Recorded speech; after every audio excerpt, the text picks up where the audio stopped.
इदानीं वेद स्वाध्यायो भविष्यति। अद्य यजुर्वेदस्य पंचमोऽध्यायस्य पंचत्रिंशं मंत्रस्य स्वाध्यायो भविष्यति। स्वाध्यायमान मंत्रस्य ज्योतिरसि विश्वरूपम इत्येतानि प्रथमानि पदानि सन्ति। अब वेद स्वाध्याय होगा। आज यजुर्वेद के 5वें अध्याय के 35वें मंत्र का स्वाध्याय किया जाएगा। स्वाध्याय किए जाने वाले मंत्र के ज्योतिरसि विश्वरूपम ये प्रारंभिक पद हैं।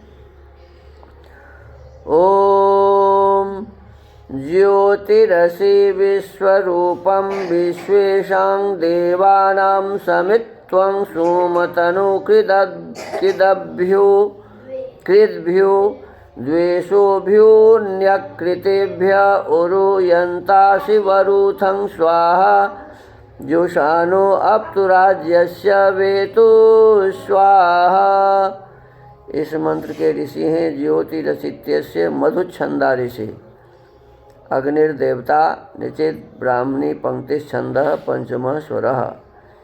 ईश्वरः कीदृश इत्युपदिश्यते। ईश्वर कैसा है यह अगले मंत्र में कहा है। पदार्थ हे सोम ऐश्वर्य देने वाले जगदीश्वर।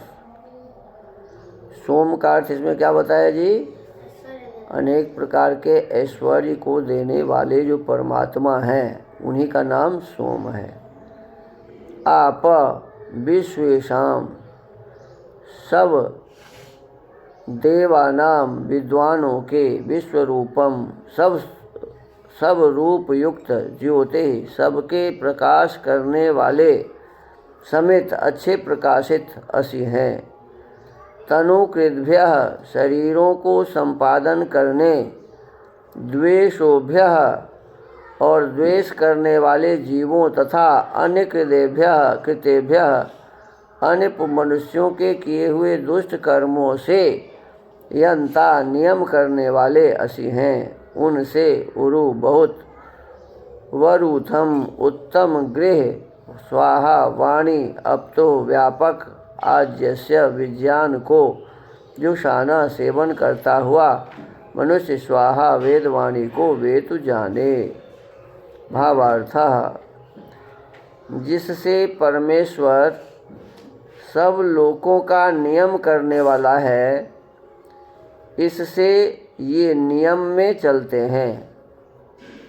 को मुख्य रूप से इसमें बताया कि वह परमात्मा जिस परमात्मा ने संपूर्ण विश्व को बनाया है, संसार को बनाया है, अनेक प्रकार के जीव जंतुओं को बनाया है, फल फूल औषधि वनस्पतियों को बनाया है, हमारे आपके इस शरीर को बनाया है। अंधेरे माँ के गर्भ कोठरी में इस शरीर का निर्माण होता है। हम आप तो कोई इसका निर्माण करते नहीं। तो जिस परमात्मा ने संसार को बनाया है वही इस शरीर को भी बनाया है। और जिस चीज़ को भी बनाया है तो उसमें एक विशेष प्रकार के नियम भर दिए हैं। सब नियम में काम कर रहा है।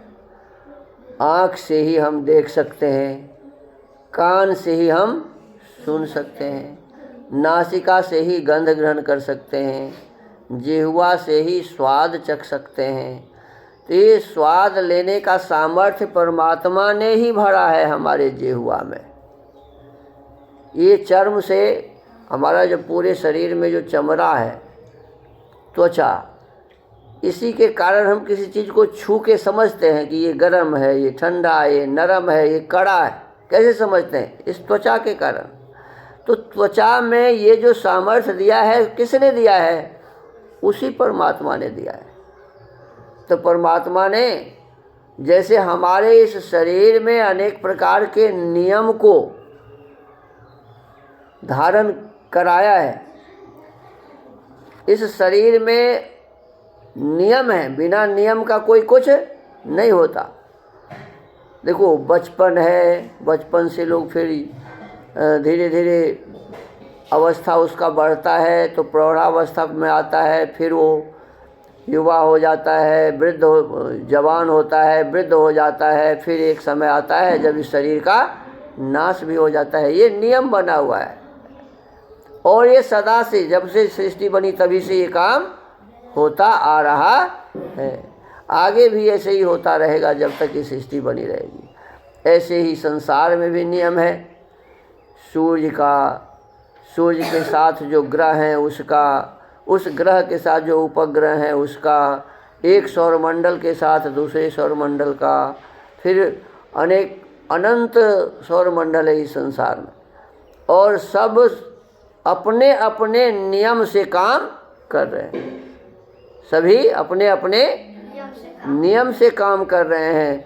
कोई भी बिना नियम का काम नहीं इस संसार में चल रहा है।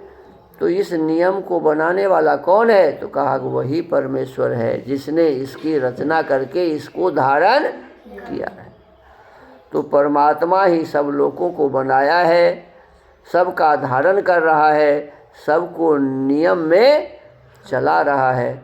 तो आज इस 5वें अध्याय के 35वें मंत्र के माध्यम से हम सब ने जाना कि परमात्मा सबको बनाकर सबको नियम में रख रहे हैं, सबको नियम में चला रहे हैं, और यही उसकी महानता है। तो आज इस वेद स्वाध्याय के क्रम को यहीं विराम देते हैं। ओम।